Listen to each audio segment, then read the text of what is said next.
In 2000, Netflix walked into Blockbuster's headquarters with an offer. Sell the company for $50 million. Blockbuster said no. At the time, it made sense. Blockbuster was everywhere, thousands of stores, millions of customers. Friday night meant one thing: you went to a Blockbuster. Netflix was still mailing DVDs in envelopes. It didn't look like the future. But that decision would become one of the most expensive mistakes in business history. Because within 10 years, Blockbuster was gone. And Netflix had taken over the entire industry. But the collapse didn't start there.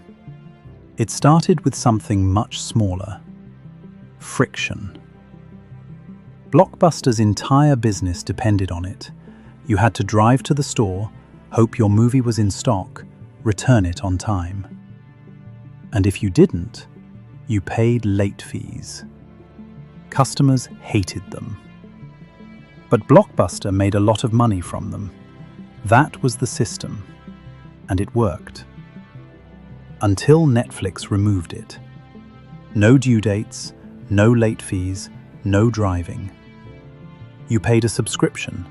Movies showed up at your door. You watched them when you wanted. At first, it didn't feel revolutionary. It felt slower. But it introduced something more powerful: predictability. And once customers get used to convenience, they don't go back. Blockbuster saw this. This part matters. They were not blind. In 2004, they launched their own online service. In 2005, they removed late fees. On paper, they were adapting. But in reality, they were breaking their own business.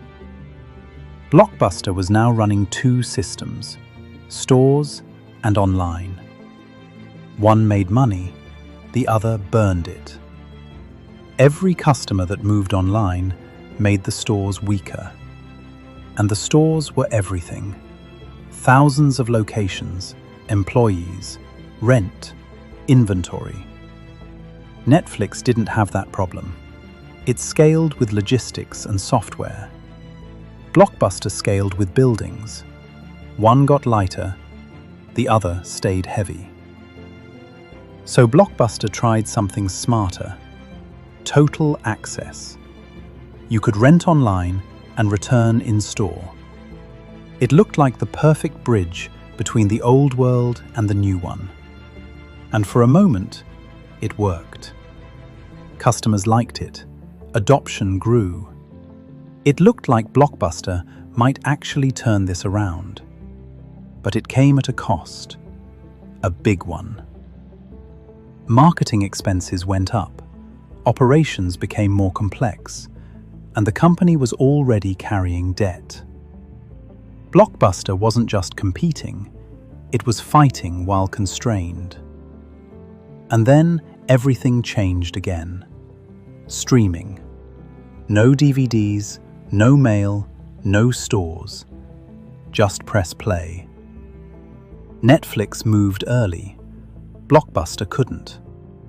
To fully transition, Blockbuster would have had to destroy its own core business. And most companies don't do that, even when they know they should. By the late 2000s, the gap was obvious. Netflix was growing fast. Blockbuster was stretched thin. Stores, online, kiosks, on demand. Too many fronts, not enough time. In 2010, Blockbuster filed for bankruptcy. The company that defined movie nights disappeared. Netflix didn't just win, it rewrote how the entire industry works. The easy version of this story is simple. Blockbuster said no to Netflix and paid the price. But that's not the real lesson. Blockbuster saw the change. It reacted. It even built good products. But it couldn't move fast enough without breaking itself, because its biggest strength was also its biggest limitation. A business built on friction, trying to survive in a world removing it. And by the time it tried to fully change, it was already too late. That pattern shows up again and again. Companies don't fail because they miss the future completely. They fail because they can't change in time.